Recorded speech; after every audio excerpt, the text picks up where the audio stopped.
Labour leader Jeremy Corbyn has urged the Prime Minister to cut short MPs' Christmas breaks to allow for an earlier vote on her Brexit deal.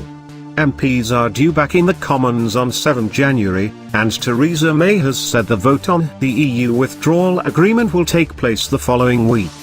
However, in an interview with the Independent website, Mr. Corbyn said it must happen as soon as possible. A Downing Street source told the Press Association it was a silly demand. The vote on the withdrawal agreement negotiated by the PM with Brussels had been due to take place on 11 December.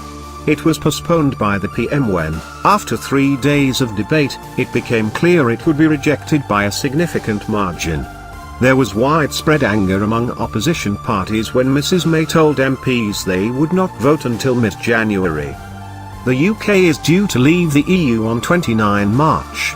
Mr. Corbyn told The Independent, "What I suspect is that it's a completely cynical manoeuvre to run down the clock and offer MPs the choice of the devil or the deep blue sea." Ministers and the opposition alike argue that leaving without a deal would hit the UK economy badly, with official analysis suggesting it could lead to a 9.3% contraction over 15 years. The government has stepped up its planning for that scenario, while the EU revealed its contingencies before Christmas.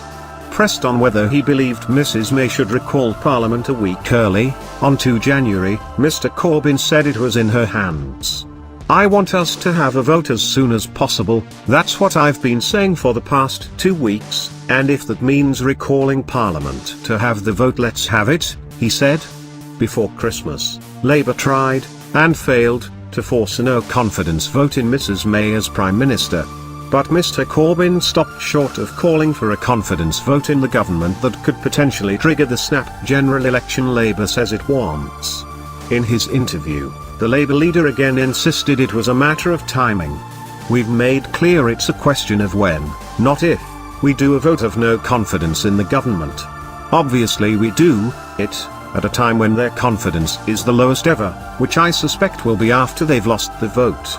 Asked whether Labour would seek to delay Brexit to allow for renegotiations, in the event the party won power, Mr. Corbyn replied, "Lots of things are possible. The EU has long form on reopening and extending negotiations, but let's not jump too many hoops when we haven't arrived at them."